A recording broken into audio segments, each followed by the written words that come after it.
You are 7 years old, and you are standing in a courtyard you don't recognize.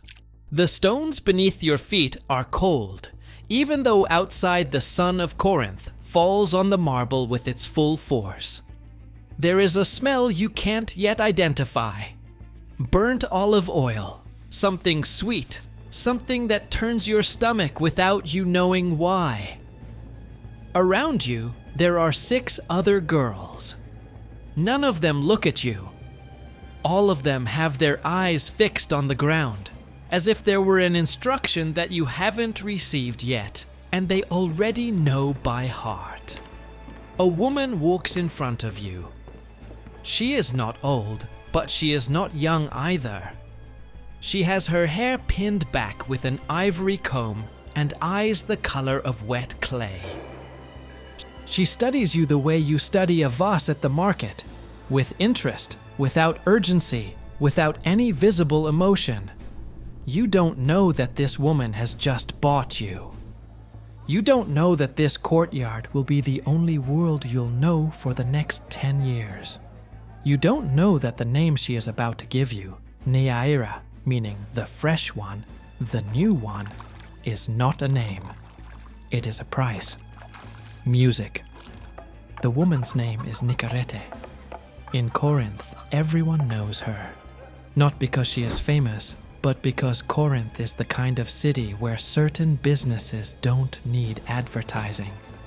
It sits on the isthmus connecting the mainland to the Peloponnese, which means that every ship crossing the Aegean passes near its docks.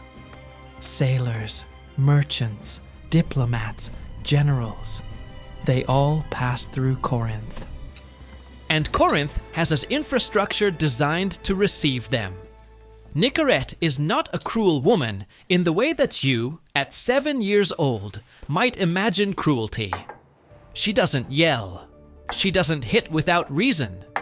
She has an internal logic that over time, you will learn to read with the same precision with which you read the changing of seasons. She invests. She buys young girls, always young, always before the body begins to change, because she knows how to read the potential in a face before the face knows what it is. You are one of 7. The others are called Metaneira, Aristoclea, Philostrate, and 3 more whose names you will forget over the years, not because they don't matter, but because the system doesn't need you to remember them. Nicorette calls them my daughters. That too, over time, you will learn to understand. Music. The first months are instruction. Not the kind of instruction the daughters of citizens receive, who learn to weave, to run a household, to not be seen, but a radically opposite instruction. You learn to be seen. To be seen in exactly the right way. The aulos comes first. The aulos is a double reed instrument, similar to an oboe, and it produces a sound that can fill a room with no effort. You are taught to hold it at a specific angle, roughly 45 degrees when seated, slightly higher when moving, because the angle matters, not just the sound. The image you produce while producing the sound. You practice for hours. The tips of your fingers bleed during the first few weeks. No one tells you it's normal. You simply continue. Then comes the dance. Not the kind of dance that free women perform at religious festivals, but something more calculated, slower, designed so the body tells a story without words. You learn to walk a certain way, with your weight shifted forward, shoulders relaxed, eyes level with the eyes of the man standing 2 steps above you. How to smile without showing insecurity. How to tilt your head at just the right angle to appear attentive without appearing submissive. How to move through a room full of men without bumping into anyone and without disappearing. You also learn to speak. Not about politics, that comes later, but about how to modulate your voice. Nicaretti's Greek is precise, without the rough accent of the ports. She corrects every syllable you mispronounce. She does it calmly, with the same calm with which a potter corrects the shape of clay.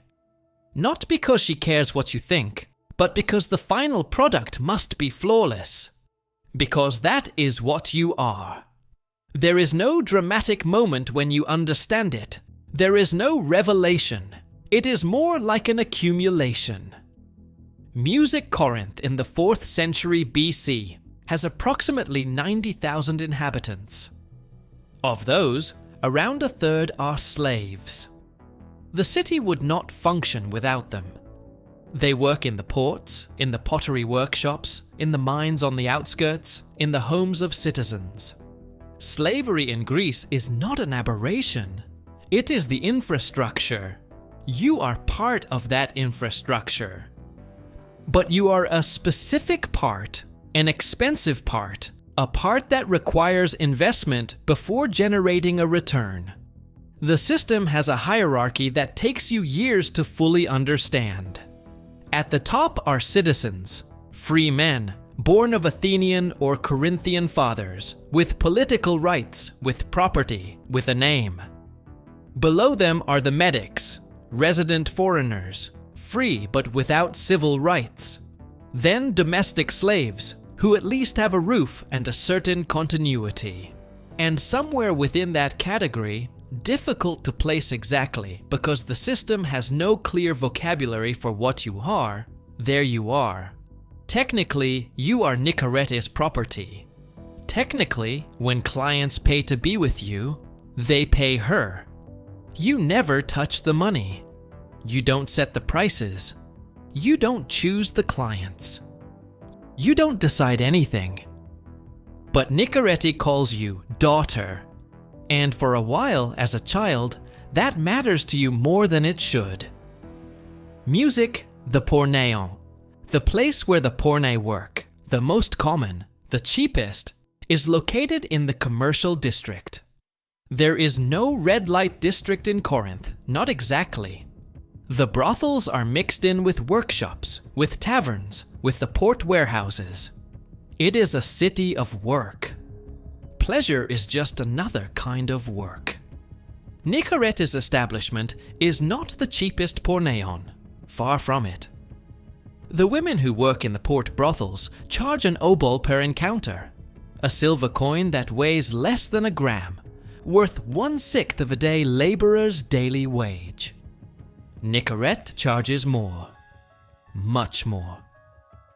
Because what she sells is not just the act, she sells the illusion of companionship, conversation, music. The carefully constructed feeling that the woman sitting across from the client has a genuine interest in what he is saying. That is the difference between a pornai and what Nicaretti is trying to build with you. The porne are available to everyone, indiscriminately, at any time. You, if the training works, will be available to men who can pay more.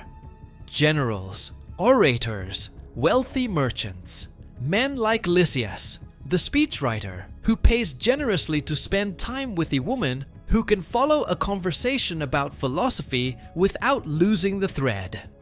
When you turn 13, Nicaretti takes you to a symposium for the first time. Music. A symposium is a men's dinner. Free women, wives, daughters, do not attend.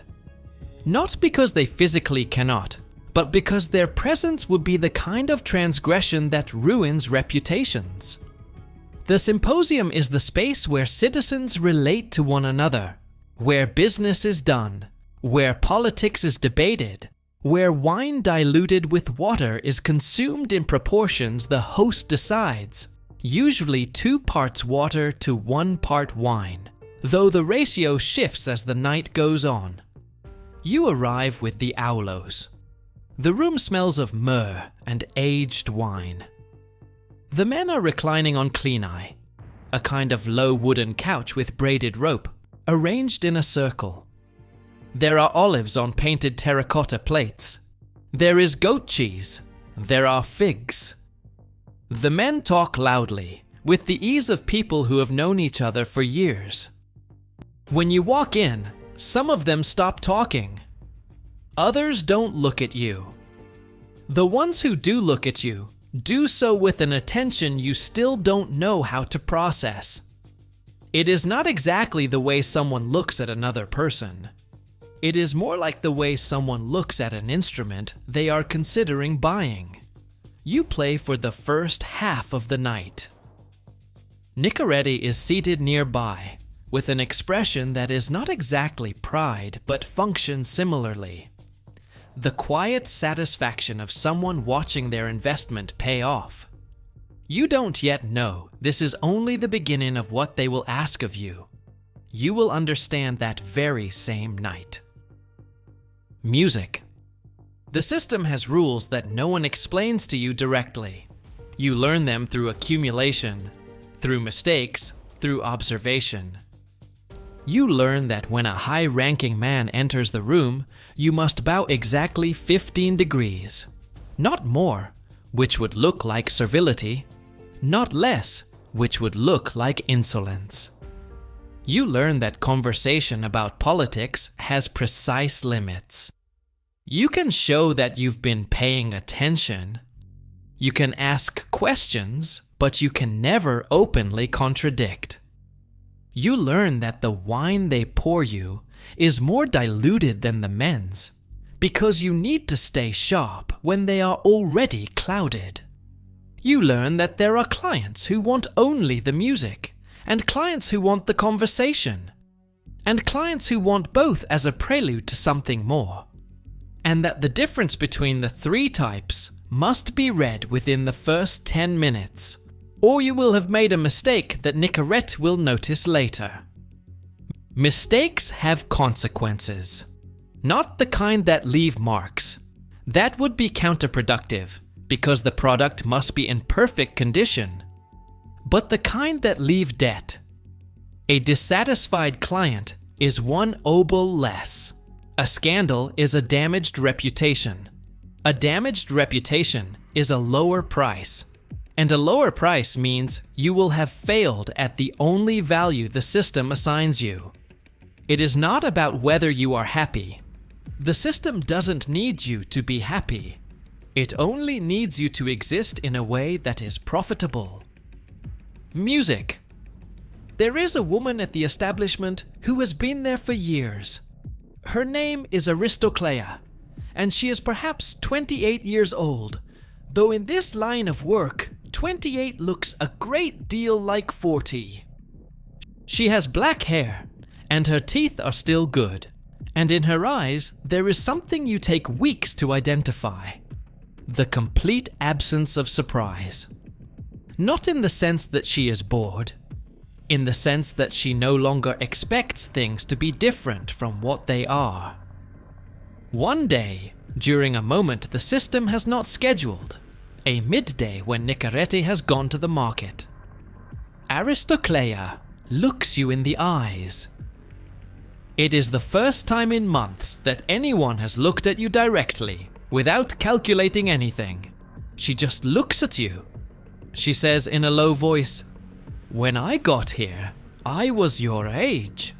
I thought it would last a year, that someone you'd come looking for me."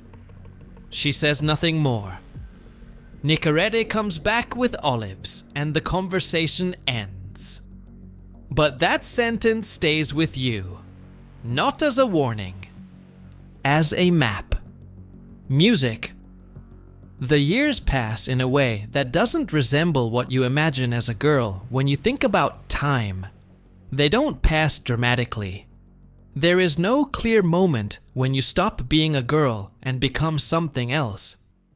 It is more like erosion, slow, steady, without noise. You turn 15, then 16. Nicorette adjusts the prices upward. At 16, 2 regular clients, merchants named Timanoridas and Eucrates, partners in the wool trade, make Nicorette a proposal. They want to buy you, Not for a symposium, not for a night, for them. Exclusively. Nicorete tells you about it with the same neutrality with which she would quote the price of olive oil. They have offered 3,000 drachmas. That is, she calculates out loud while you listen, roughly 8 times the annual wage of a dock worker. She does not ask what you think. There is no mechanism in the system for what you think to matter. Music. Timanoridas's house is large by Corinthian standards. There is an interior courtyard with a lemon tree, a stone fountain that drips with a constant sound that takes you weeks to stop hearing. There are servants, other slaves, the ordinary kind, the ones who clean and carry and don't have to be seen to be useful. You have a room of your own. That is new. Also new is that the only clients who see you are these 2 men. That there are no symposiums full of strangers. That the demand is smaller in number, though not in expectation. For a short time, maybe 6 months, maybe less, something about that arrangement resembles a kind of stability you have never had before. It is not freedom. It doesn't resemble freedom in any sense you would recognize if someone asked you. But there is something predictable about it. And predictability, in the system you have grown up in, is the closest thing to security you will ever get. You don't know that this stability has an expiration date. You will find out soon. Music. Timanoridas is getting married. The bride is the daughter of a respected Corinthian citizen. The wedding has been negotiated for 2 years, the way these things are negotiated, with dowries, with reviews of lineage, with conversations between fathers. Marriage is an institution with a specific purpose in classical Greece, to produce legitimate heirs and manage family property. It has nothing to do with desire, with choice, with any of the concepts you sometimes allow yourself to imagine when you let yourself imagine. The wife, naturally, cannot know you exist. Well, Timanoridas corrects you one afternoon, with the same neutrality as Nicorete, and you notice that even the tone is inherited. It is not exactly that. Married men always have heterai or pornai, or some arrangement. Wives know. The system allows it. What cannot be allowed is for you to be in the same city as her, moving in the same social circles, being recognized by the same men who will attend the wedding, which means, in practical terms, that you need to leave. They offer to let you buy your own freedom. 2,000 drachmas. They would lose 1,000 over what they paid. They are being, Timanoridas insists, generous. 2,000 drachmas. At this moment, you don't have a single one. You have never handled money of your own. It has never been yours. The only way to raise that sum is to write letters. Letters to the men who met you at Nicorete's symposiums, who spent time with you, who might remember your name. You ask them for money. Not as charity, as a deferred transaction. They invest in your freedom, and you, implicitly, owe them something that is written in no document, but that both parties understand. Several respond. One in particular, an Athenian named Phrynion, sends you the money and then travels to Corinth to collect you personally. At that moment, with the 2,000 drachmas in Timanoridas' hands and freedom supposedly in yours, there is something that briefly resembles hope. Not a big hope. Not the hope of an entirely different life. Just the hope that the next chapter will be yours, at least a little. What you don't yet understand is this. The system does not produce endings. It produces cycles. Music Phrynion is Athenian, which means he has access to circles that Corinth doesn't have. He is what they call in Athens a man of pleasure, someone with money, with time, with a taste for the most exclusive symposiums and the longest trips. He takes you to Athens. For the first time in your life, you see the Parthenon from below, at the port of Piraeus, before entering the city. The rock of the Acropolis above everything else, the temples gleaming in the September midday. Athens in the 4th century BC has perhaps 20,000 male citizens, around 100,000 slaves. It is, by any measure, the most sophisticated city in the Mediterranean world. It has theater, it has philosophy, it has the assembly and the courts and the debates about the nature of the good. It also has the Kerameikos, the potter's district, where the cheapest brothels in the city are found. Women in doorways, some wearing sandals whose soles have been stitched with stamps that press the words, "Follow me," into the sand as they walk. You are not in the Kerameikos. But you are not where you thought you would be either. Phrynion, it turns out, has not bought your freedom. He has bought access to you, and that access, it soon becomes clear, does not have the limits you imagined. He takes you to dinners with many men. He introduces you as his companion. And the word companion in Athens in this context has a meaning you learn during the first few weeks in a way that no euphemism can soften. There is a night at the home of the general Chabrias. Phrynion is drunk before midnight. You try to leave. The system has no mechanism for that attempt. The next morning, Phrynion sleeps. You take some of his belongings, a silver cup, a small bronze figurine, enough money to get to Megara, and you walk out. This is, technically, flight. The objects you carry are, technically, theft. The system, however, also has mechanisms for this. Music Megara is a small city, about 25 miles from Athens. There are not many options in Megara for a woman with the legal status you have. Free in theory, without citizenship, without family, without any of the networks that make existence possible in the ancient world. The work available to you in Megara is the same work available in Corinth, the same work available everywhere. There you meet a man named Stephanus. He is Athenian, heading back to Athens. He offers to take you with him. You don't know that Stephanus is not exactly what he seems. You don't know that the years you spend in Athens as Stephanus's companion will end decades later in a courtroom, when someone, a man with political reasons to destroy Stephanus, decides to use your existence as a weapon. You don't know that your name will survive in the historical record, not because you chose to leave it there, but because the system turned you into evidence of itself. You will understand this much later. Or you will never understand it.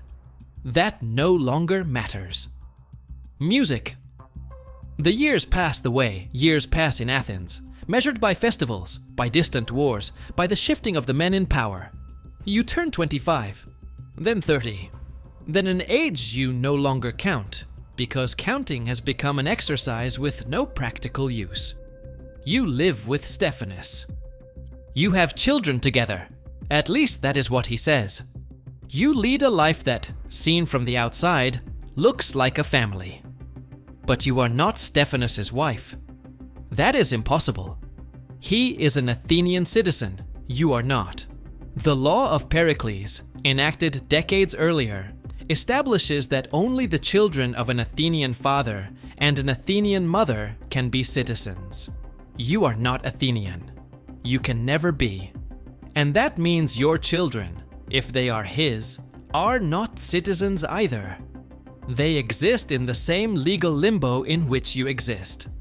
The Athenian citizenship system is as precise as the system Nicarete applied in Corinth. It has categories, it has edges, it has consequences for those who don't fit inside. The difference is that one operates with purchase contracts, and the other with laws voted on in the assembly. The result is the same. You do not belong. The system does not produce belonging for people like you. It produces temporary utility. And when the utility runs out, it produces invisibility. Music. One day, in the Agora market, the commercial heart of Athens, where everything is sold, from fish to philosophy, you see a girl arrive with an older woman. The girl is perhaps 7 years old.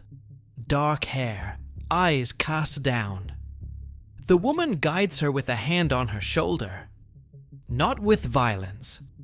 With the quiet pressure of someone who knows where they are going and assumes the girl knows it too. You recognize that gesture, not the gesture itself. What lies beneath the gesture? The logic that produces it. The girl did not choose to be here. The woman is not, in the deepest sense, the one making the decisions either. Both of them are inside something larger than the two of them together. Something that doesn't need either of them to understand it in order to keep working. The girl lifts her eyes for a moment. She looks at you. She doesn't know she is looking at you. She is simply looking ahead, the way children do when they search a crowd for something without knowing what they're looking for. But you recognize her. You recognize the exact point where she is. The exact point where you were when Nicarete placed you in that Corinthian courtyard and called you daughter for the first time. The older woman keeps walking. The girl follows. They disappear among the pottery stalls and the olive vendors. Music and the system continues. Without hurry, without pause, without needing anyone to understand it.